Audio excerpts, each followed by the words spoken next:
Hello friends, আমি আবার এসে গেছি ক্লাসিক্যাল মেকানিক্সের নেক্সট পার্ট নিয়ে। তো আজকের এই পার্টটাতে আমি শুরু করব নন নিউটনিয়ান মেকানিক্স। তো শুরু করার আগে আবার বলে রাখছি যে আমার চ্যানেলটা ভালো লেগে থাকলে অবশ্যই কমেন্ট করে জানাবেন। ভিডিওগুলো ভালো লেগে থাকলে, খারাপ লাগলেও জানাবেন, আমি নিজে ঠিক করার চেষ্টা করব। আর যেটা বলার যে সাবস্ক্রাইব করে দেবেন, শেয়ার করে দেবেন, আর বেল আইকনটা প্রেস করে রাখবেন যাতে আমি যখন ভিডিও আপলোড করব তখন আপনার কাছে নোটিফিকেশান পৌঁছে যায়। তো আজকে যেটা করব সেটা হচ্ছে নন নিউটনিয়ান মেকানিক্স। তো নন নিউটনিয়ান মেকানিক্স শুরু করার আগে আমি প্রথমে যদি বলি যে নন নিউটনিয়ান মেকানিক্স এলো কেন কেন এলো না, কারণ হচ্ছে যে Newtonian mechanics, Newton, Isaac Newton যে মেকানিক্স আজ অবধি যেটা আগের ভিডিও অবধি করে এলাম, তো তার ক্ষেত্রে সব ভেক্টর ইউজ হতো, ফোর্স ভেক্টর ইউজ হতো, তাই তো। তো এবার ফোর্স, ভেলোসিটি এগুলো সব ভেক্টর ছিল। তো ভেক্টরের ক্ষেত্রে শুধু ম্যাগনিটিউডটা নয়, তার সাথে সাথে দরকার পড়ে ডাইরেকশনটাও। এবার ডাইরেকশন যদি যেদিকে থাকছে সেই দিকে, যদি যেদিকে গতি আছে সেই দিকে যদি ভেলোসিটি বা ফোর্স অ্যাপ্লাই হয়, তাহলে সেক্ষেত্রে পজিটিভ একটা প্লাস সাইনের দরকার পড়ে। যদি উল্টো দিকে তাহলে নেগেটিভ, অর্থাৎ একটা প্লাস মাইনাসের একটা সমস্যা দেখা দিতে পারে। তো এই সমস্ত ঘটনাগুলোকে ওভারকাম করার জন্য একটা জিনিস কনসিডার করা যেতে পারে যে যদি এগুলোকে স্কেলার হিসেবে ইউজ করা যেতে পারে। স্কেলার হিসেবে ইউজ করা যেতে পারে বলতে, যে ফোর্সের সাথে যদি আমি তার ডিসপ্লেসমেন্ট ডট প্রোডাক্ট করি, ডিসপ্লেসমেন্টও স্কেলার ভেক্টর কোয়ান্টিটি আর ফোর্সও ভেক্টর কোয়ান্টিটি, দুটোর যদি এবার ডট প্রোডাক্ট করি, অবশ্যই আমি স্কেলার কোয়ান্টিটি পাবো। স্কেলার কোয়ান্টিটি ওয়ার্ক ডান পাবো, ওয়ার্ক ডান পেলে এনার্জি পাবো। অবশ্যই তাহলে এনার্জি পেতে গেলে তাহলে সেটা হচ্ছে একটা স্কেলার হয়ে গেল। তাহলে স্কেলার হওয়ার জন্য কি হচ্ছে না, এটাকে এর ম্যাগনিটিউডটাই দরকার পড়ছে, ডাইরেকশন প্লাস মাইনাসে আর কোনো গন্ডগোল হওয়ার কোনো ভয় থাকছে না। তো এইখানেই ল্যাগ্রাঞ্জ, হ্যামিল্টনিয়ান, ডিএলএমবার্ট এনারা এই নন নিউটনিয়ান মেকানিক্স বা ল্যাগ্রাঞ্জিয়ান আর হ্যামিল্টনিয়ানের সূত্রপাত ঘটান। তো আজকে সেইটাই শুরু করব। আর একটা ক্ষেত্রে বলতে পারি নিউটনিয়ান মেকানিক্স জিওমেট্রিক্যালি সলভ করা গেলেও অ্যানালিটিক্যালি যেত না। এই যেটা বললাম, প্লাস মাইনাসে গন্ডগোল হতে পারতো, ভেক্টরের মান আর অভিমুখ দুটোই দরকার পড়তো। কিন্তু এখন স্কেলার কোয়ান্টিটি হয়ে যাওয়ার পরে শুধু ম্যাগনিটিউডটাই দরকার পড়ছে, ডাইরেকশনের কোনো দরকার পড়ছে না। তো আমি এবার যেটা করব সেটা হচ্ছে Lagrangian dynamics.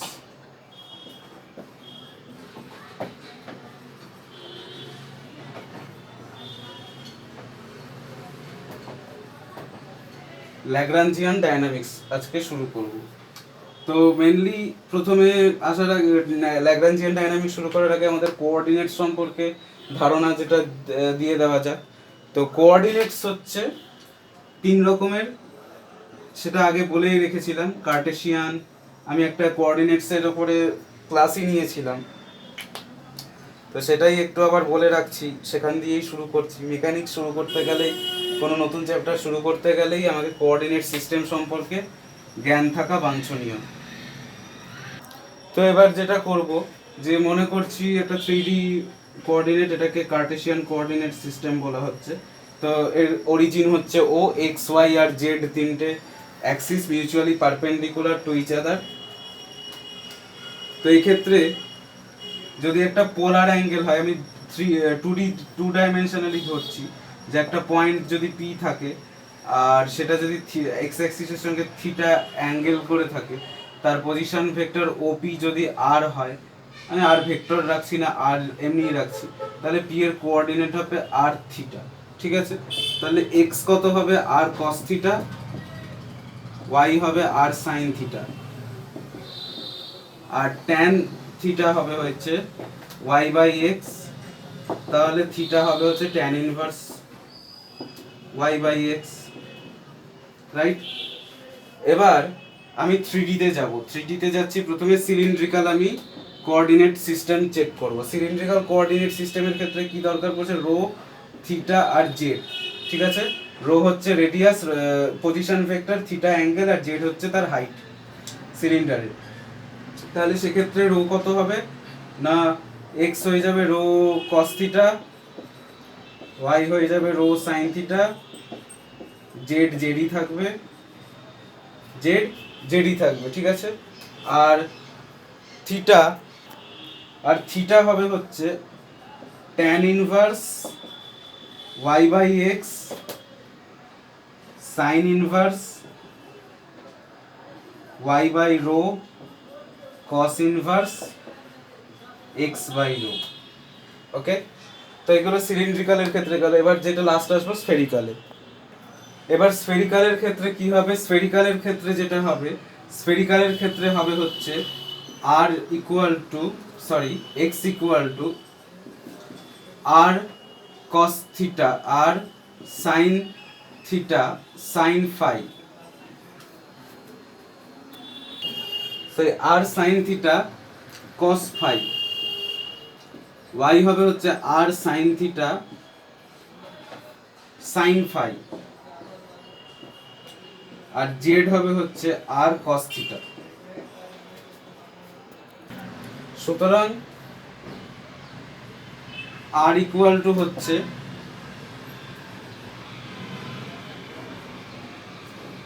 r function of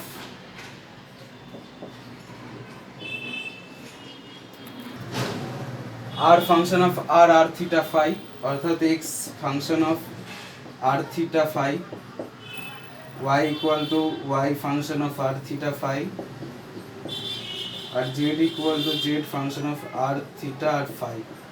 স্ফেরিক্যালের ক্ষেত্রে এটা হচ্ছে। এবার যদি আমি এর সাথে টাইম ভেরিয়েবলও ইনক্লুড করে দিই, তাহলে পজিশন ভেক্টর হবে r থিটা ফাই t, অর্থাৎ q1 q2 q3 আর t। q1 q2 q3 হচ্ছে জেনারেলাইজড কোঅর্ডিনেট। সো এবার যেটা আসবো সেটা হচ্ছে degrees of freedom. Degrees of freedom বলছে কি না, the minimum number of independent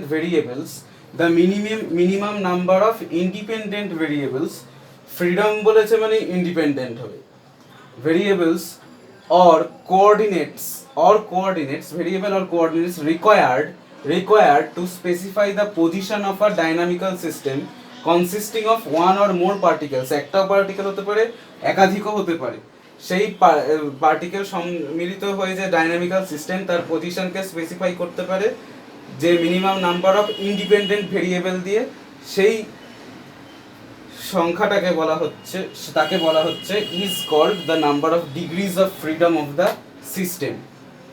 যদি মনে করি একটা পার্টিকেল যাচ্ছে, একটা ফ্রিলি মুভ করছে একটা কোঅর্ডিনেটে, তাহলে তার ক্ষেত্রে তাকে স্পেসিফাই করতে গেলে এক্স ওয়াই জেড তিনটে কোঅর্ডিনেট সিস্টেম দরকার পড়বে 3D তে, ডাইমেনশনাল অনুযায়ী আমি 3D তেই ধরছি, তাহলে তিনটে। আর তাহলে যদি দুটো পার্টিকেল হয় তাহলে 6টা, যদি n সংখ্যক পার্টিকেল হয় তাহলে 3n সংখ্যক হবে হচ্ছে তার ডিগ্রিজ অফ ফ্রিডম। তাহলে 4 ডাইমেনশনের ক্ষেত্রে সেখানে 4n হতে পারে কি 5th ডাইমেনশনাল 5n হতে পারে, সেটা প্রশ্ন রয়ে গেল, আমি জানি না। নেক্সট যেটা আসবে সেটা হচ্ছে কনফিগুরেশন স্পেস কি বলছে না, the configuration of the system of n particles moving freely in space may be represented by the position of a single point in 3n dimensional space which is called configuration space। আমরা জেনেছিলাম statistical মেকানিক্সের ক্ষেত্রে phase space, এখানে হচ্ছে কনফিগুরেশন space. যদি ধরো একটা particle থাকে তাহলে একটা পার্টিকেলকে ডিফাইন করতে তিনটে ডাইমেনশনেরই দরকার পড়ে, তিনটে অ্যাক্সিস আঁকলে সেখান থেকে তার পজিশনটা খুঁজে পাওয়া যায়। কিন্তু যখন সেটা দুটো পার্টিকেল যদি থাকে তাহলে সেটাকে একটা পার্টিকেল দিয়েও ডিনোট করা যেতে পারে। কখন না, যদি সেটার ডাইমেনশন অত ইনটু 2, অর্থাৎ 6টা ডাইমেনশন যদি করা যেতে পারে, 6টা ডাইমেনশন যদি করা যেতে পারে তাহলে সেই পার্টিকেলটা একটা সিঙ্গেল পয়েন্ট দিয়ে করা যেতে পারে। যদি n সংখ্যক পার্টিকেল থাকে তাহলে 3n সংখ্যক কোঅর্ডিনেটস দিয়ে একটা পয়েন্টে n সংখ্যক পার্টিকেলকে তার পজিশন ডিফাইন করা যেতে পারে, তখন সেই স্পেসটাকে বলা হচ্ছে কনফিগুরেশন স্পেস। এবার নেক্সট যেটাই আসবে সেটাকে বলছে কনস্ট্রেন্টস। তো ফ্রিলি কি ঘুরতে পারবে, আমরা কি চারিদিকে ফ্রিলি যেতে পারবো? নিশ্চয়ই না। আমি এখন এখানে দাঁড়িয়ে আছি, আমি নর্থ ফেস করে দাঁড়িয়ে আছি, এইবার আমি নর্থের দিকে যেতে পারি, আমি পিছন দিকে যেতে পারি, দুদিকে যেতে পারি, উপর দিকে উঠতে পারি, যদি গ্র্যাভিটির ফোর্সকে আমি ওভারকাম করতে পারি অবশ্যই উঠতে পারি, আর আমি ডান দিকে অর্থাৎ ইস্টেও যেতে পারি, আমি ওয়েস্টেও যেতে পারি, রাইট? তাহলে আমি কোন কোন দিকে 1 2 3 4 5 5 দিকে যেতে পারি, নিচের দিকে যেতে পারবো না, নিচের দিকে মাটি আছে, ওকে? তাহলে একটা দিক আমার কনস্ট্রেন্ট, মানে এই 6টা আমার কাছে 6 ডাইমেনশন থাকা সত্ত্বেও আমি যে কোনো একটা, আমি 6টার মধ্যে 5টা ইন্ডিপেন্ডেন্ট পাচ্ছি, একটা ডিপেন্ডেন্ট পাচ্ছি, কনস্ট্যান্ট আমাকে বাধা দিচ্ছে, ঠিক আছে?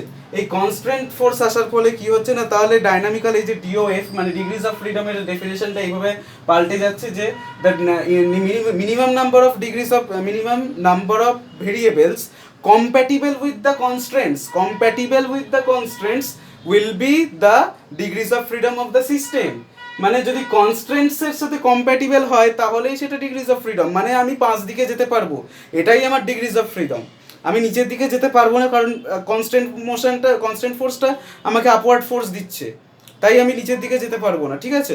তো সেইটাই হচ্ছে, তাহলে ডিগ্রিজ অফ ফ্রিডমটা এখানেই পাল্টে যায়। তো এবার আমি কনস্ট্যান্টের ডেফিনেশনটা দিচ্ছি।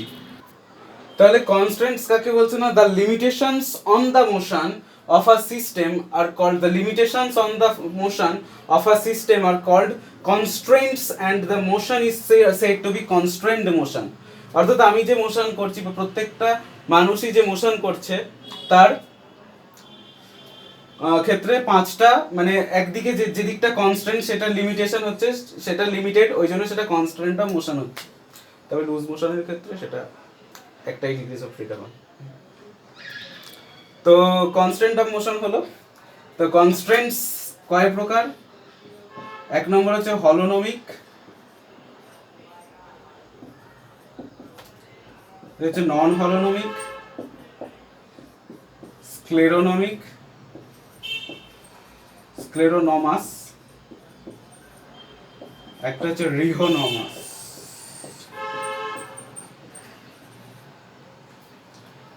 হলোনমিক কখন হচ্ছে, নন হলোনমিক কখন, স্ক্লেরোনমিক, রিহোনমাস, এই সমস্ত এবার আমি বলবো। সো এবার যেটা আসছি সেটা হচ্ছে হলোনমিক কনস্ট্রেন্টস। হলোনমিক কনস্ট্রেন্টস বলতে বোঝাচ্ছে যে সেটা একটা ইকুয়েশন ফর্ম করবে, ওকে? এটা যদি একটু ভালো করে বোঝাই, যে r1 r2 dot dot dot rn আর t দুটোর ফাংশন যদি ইকুয়াল টু 0 এই ইকুয়েশনটা ফলো করে, তাহলে এটা হলোনমিক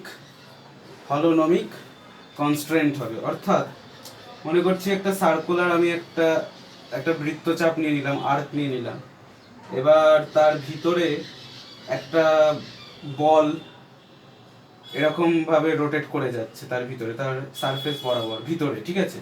তাহলে তার ক্ষেত্রে শুধু অ্যাঙ্গুলার ভেলোসিটিটা, অ্যাঙ্গেলটাই চেঞ্জ হবে, থিটা, তাহলে থিটা দিয়ে রিপ্রেজেন্ট করা যেতে পারে।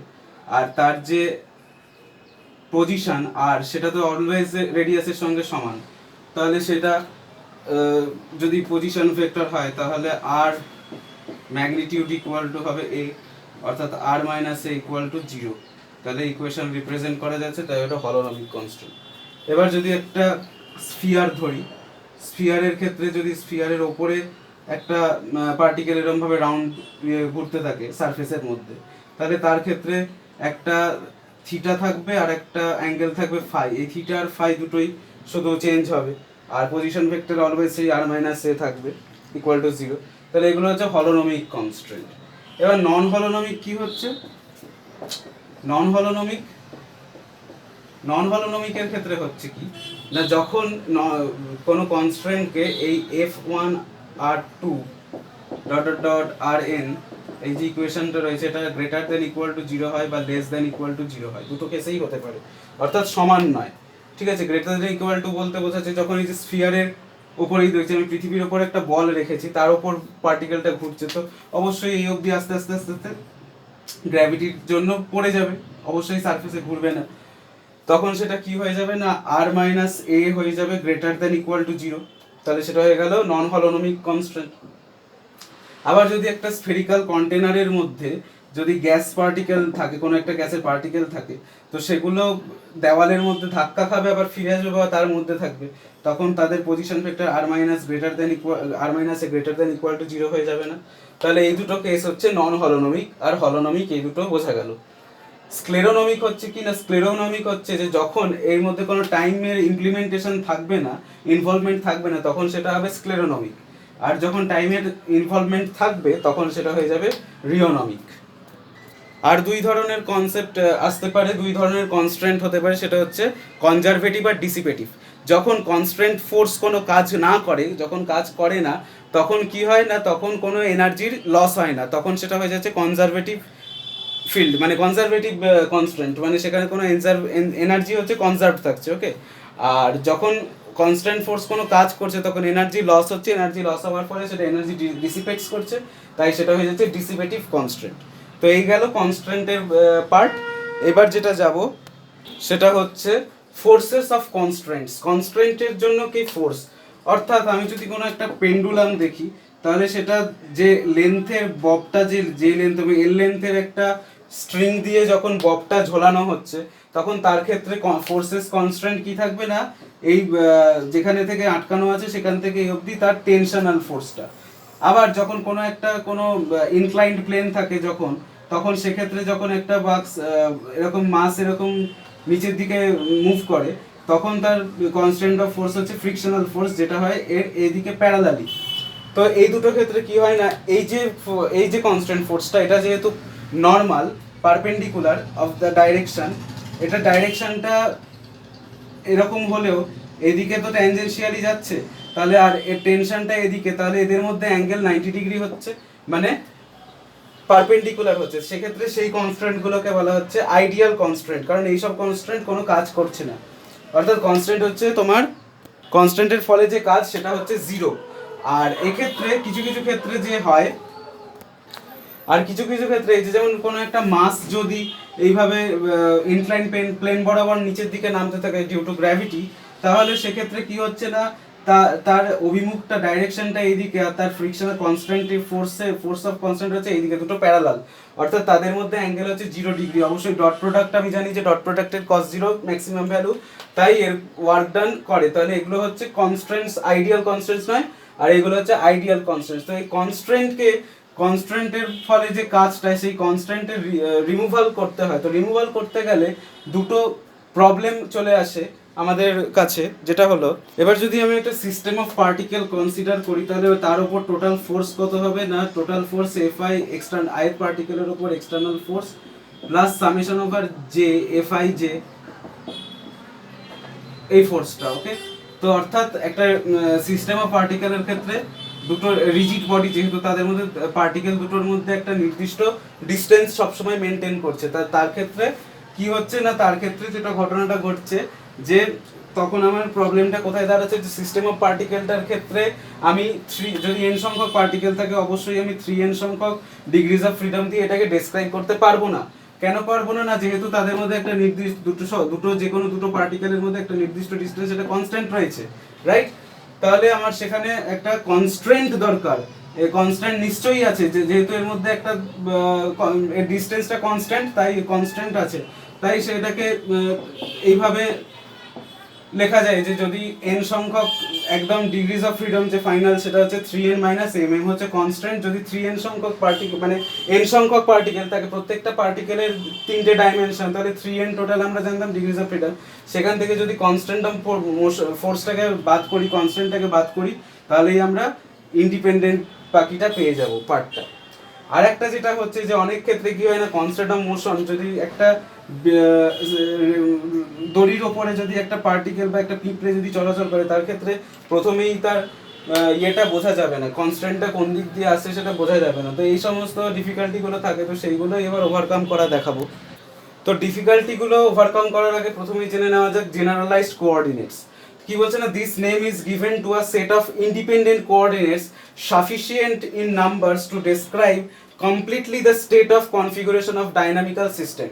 অর্থাৎ যে সিস্টেমটা চলমান আছে, গতিশীল আছে, তার মানে সেটা ডাইনামিক্যাল সিস্টেম, তার কনফিগুরেশন, স্টেট অফ কনফিগুরেশনকে কমপ্লিটলি ডেসক্রাইব করার জন্য যে সেট অফ কোঅর্ডিনেটস সাফিসিয়েন্ট হয়, সেই নাম্বারটাকে বলা হচ্ছে জেনারেলাইজড কোঅর্ডিনেটস, ঠিক আছে।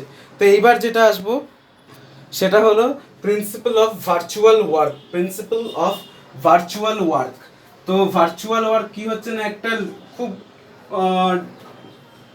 ক্ষুদ্র ডিসপ্লেসমেন্ট নিচ্ছি ডেল্টা আর, যেটা যতটা ভাবতে পারি তার থেকেও কম, যতটা ক্ষুদ্র ভাবতে পারি তার চেয়েও কম, Q1 Q2 Q3 আর T Qn পর্যন্ত আছে n সংখ্যক পার্টিকেলের ক্ষেত্রে। আর যদি সিস্টেমটা ইকুইলিব্রিয়ামে থাকে তাহলে টোটাল ফোর্স হচ্ছে 0।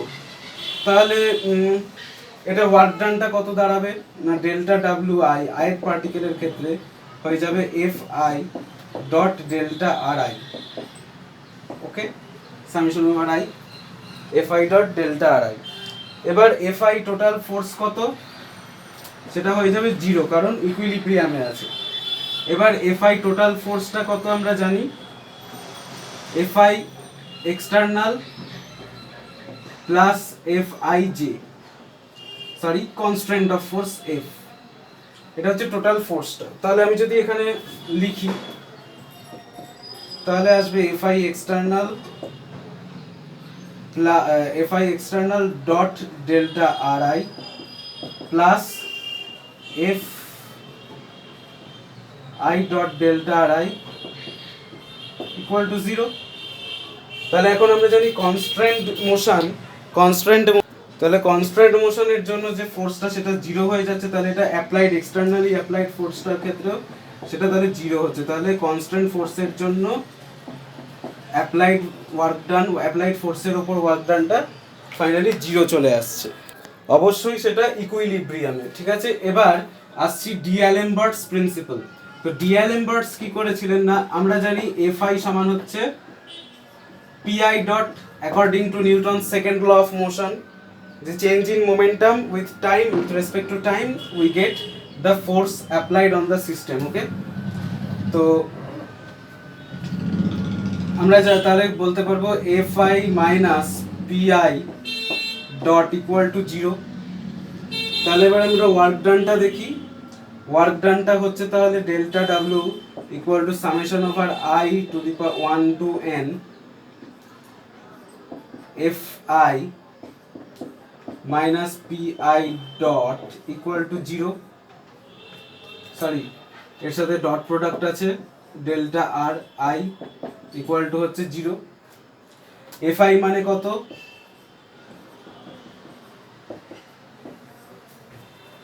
এফ আই অ্যাপ্লাইড মানে এক্সটার্নালি অ্যাপ্লাইড ফোর্সটা plus F I plus F আইটা হচ্ছে constant force, delta R I dot product আছে, প্লাস মাইনাস হচ্ছে PI dot dot delta R I equal to 0। তাহলে ফাইনালি যেটা চলে আসবে সেটা হবে হচ্ছে summation over I equal to 1 to n F I applied minus PI dot equal to 0 dot delta R I dot product করে 0। তো এক্ষেত্রে এই ফোর্সটা হচ্ছে অ্যাপ্লাইড ফোর্স, আর এটা হচ্ছে রিভার্স ইনার্শিয়াল ফোর্স, মাইনাস যেটা হচ্ছে রিভার্স ইনার্শিয়াল ফোর্স।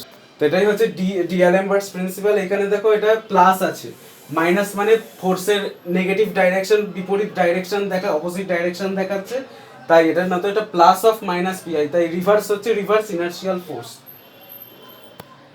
তাহলে এখান থেকে বলাই যায় যে দুটো যে কনস্ট্যান্ট ফোর্স অ্যাজিউম করার জন্য যে দুটো ডিফিকাল্টি অ্যারাইজ হয়েছিল, সেটা একটা হচ্ছে ওই সেই n equal to 3n minus m করে, আর আরেকটা যেটা বোঝা যেত না আগে কনস্ট্যান্টটা, সেইটা বোঝা যাবে এবার যদি তার কনস্ট্যান্ট ফোর্সের ওয়ার্ক ডানটাকে যদি 0 করে দেওয়া হয় ডিঅ্যালেমবার্টস প্রিন্সিপাল ইউজ করে, তাহলে এবার আমি শুধু ওটা 0 ধরে নিলে আমি অ্যাপ্লাইড ফোর্সের ওয়ার্ক ডানটা দিয়েই বাকিটা ইভ্যালুয়েট করতে পারবো, তার ইকুয়েশন অফ মোশনটা বার করতে পারবো।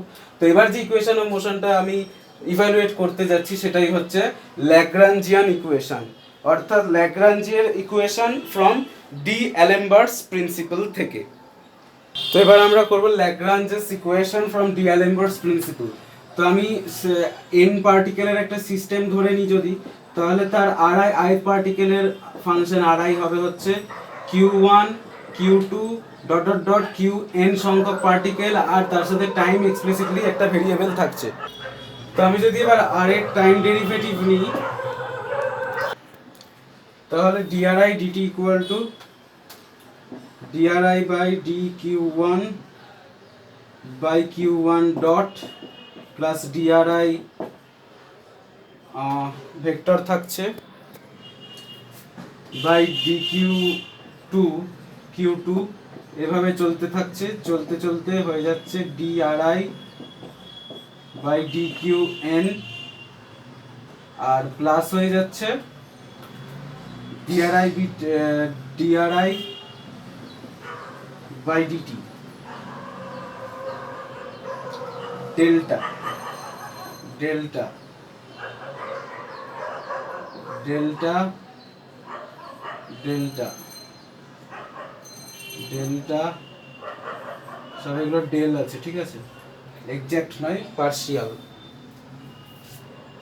তাহলে ভি আই ইকুয়াল টু বলা যেতে পারে সামেশন ওভার আই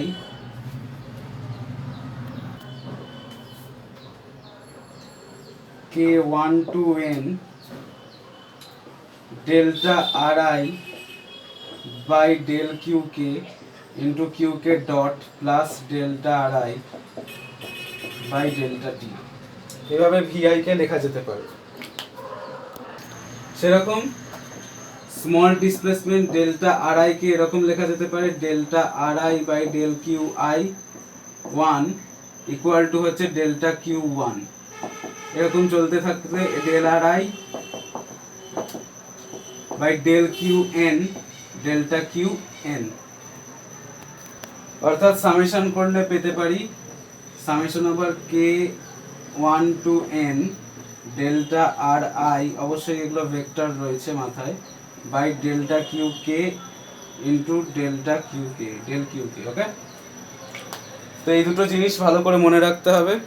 তাহলে এখন ডিএলএমবার্টস প্রিন্সিপাল কি বলছে না, summation over I one to N F I minus PI dot dot product of delta R I, তাই তো, ইকুয়াল টু হচ্ছে জিরো জিরো, ঠিক আছে।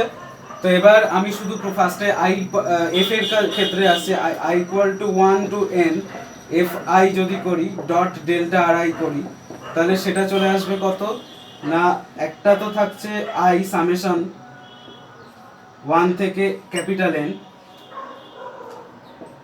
এফ আই ডট, আর ডেল্টা আর আই এর ভ্যালু হচ্ছে কত, summation over K equal to one to small N delta R I by delta Q K into del Q কে।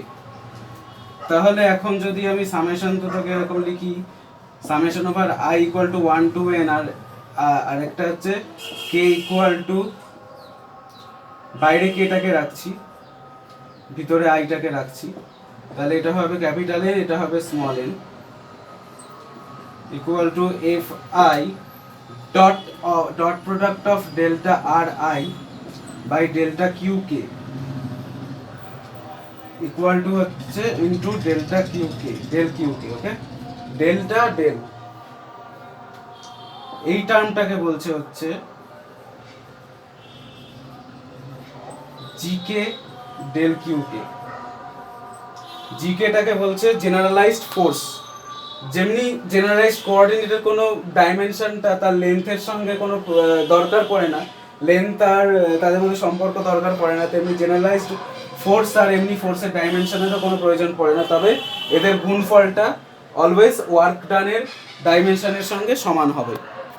এইবার যে মেন পার্টটায় আসবো সেটা হবে হচ্ছে summation over I one to N P I dot delta R I. PI মানে কত, M dot R I dot M I R I dot summation থাকছে I one to N dot delta R I. তাহলে R I ডটের value আমি নিশ্চয়ই আগে দিয়ে দিয়েছিলাম, সেটা কত বলেছিলাম, summation over I equal to N M I into R I ডটের ভ্যালু কত ছিল, যেটা ছিল পিআই ডট, এটা ফোর্স, তো এমআরআই ডট নয় এমআরআই ডবল ডট হয়, তো MI R I double dot dot আমি ডেল্টা আর আই এর ভ্যালুটা এখানে পুট করলাম।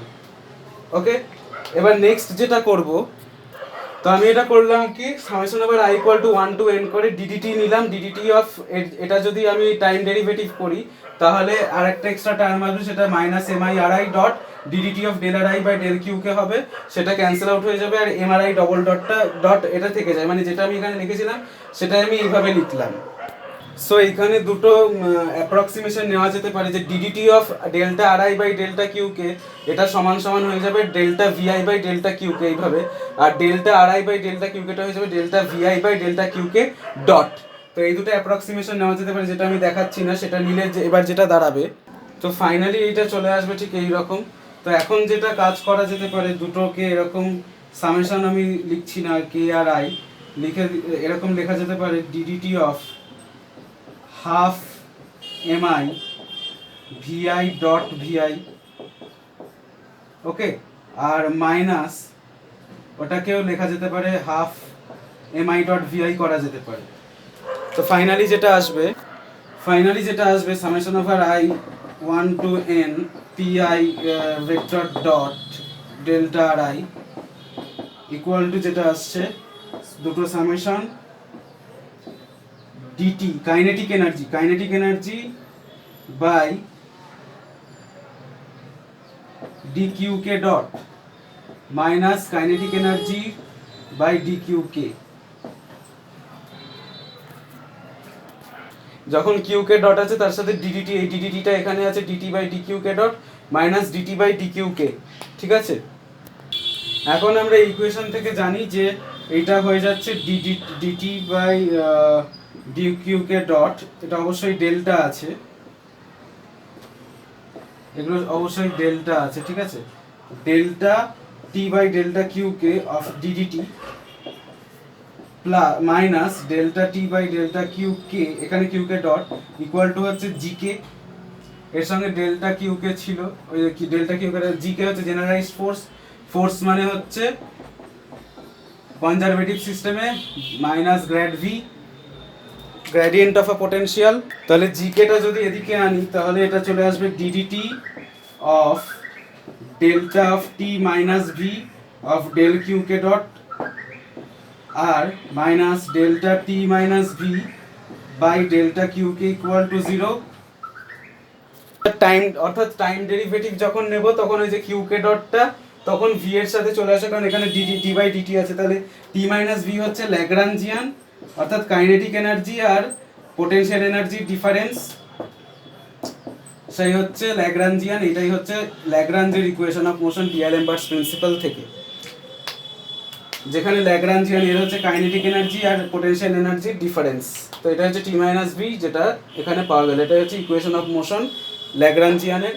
তো আজকের ভিডিওতে এই অবধি ল্যাগ্রাঞ্জেস ভিডিও, নেক্সট ভিডিওতে আমি বাকিটা কন্টিনিউ করব।